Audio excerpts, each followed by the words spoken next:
Indian illegally occupied Jammu and Kashmir. Indian troops in their fresh act of state terrorism martyred one more Kashmiri youth in Kolgam district today. The youth was martyred when Indian troops resorted to indiscriminate firing during a cordon and search operation in Chavalgam area of the district. The situation in Kolgam remains highly tense after the killing of the youth. Besides the fresh killing, the troops conducted raids, surprise search operations and frisking in many parts of the territory including Srinagar. Pedestrians and shopkeepers are continuously being harassed in Srinagar and adjoining areas.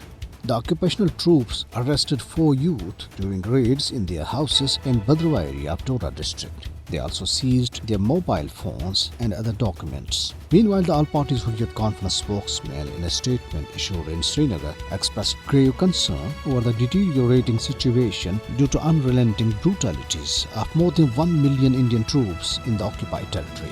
He made it clear to India that the sacrifices offered by freedom-loving people of Kashmir in the face of the worst carnages and arrest sprees served as a great source of inspiration for the future generations. Hurriyat leader Abdul Samad Inqalabi demanded immediate release of all illegally detained Hurriyat leaders and activists from Indian jails.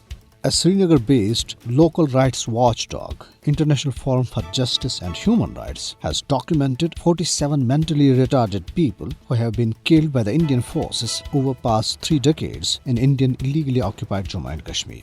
Chairman of the forum, Muhammad Hassan Otto, in a statement denying to term such incidents as coincidences, said that occupational Indian forces do enjoy complete impunity under draconian laws which allow them to shoot at anybody merely on the basis of suspicion.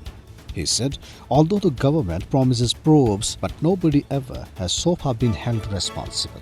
Residents and students of various areas of Srinagar have expressed annoyance over irritating power cuts which result into call drops and internet cuts. Locals in Kanipora, Naugam, Pantchok, Zafar Colony and Zivan areas of Srinagar said the prolonged power cuts are part of the conspiracy hatched by the Modi regime to deprive the local population of internet shutdown.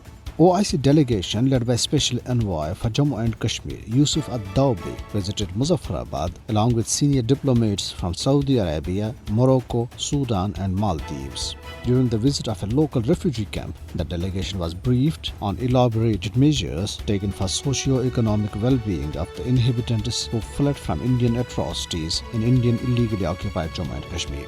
Later, the delegation met United Nations Military Observers Group in India and Pakistan, where they were apprised on security monitoring mechanism along line of control. During the visit, the delegation also met the President and Prime Minister of Azad Kashmir. In India, an investigative report into some of the lynching cases has found that police investigations were biased against the victims, mostly Muslims, and their family members, and no action was taken against the culprits. The report by Kirti Dubey of BBC Hindi noted in its findings that charge sheets were not filed against the accused named in the FIR.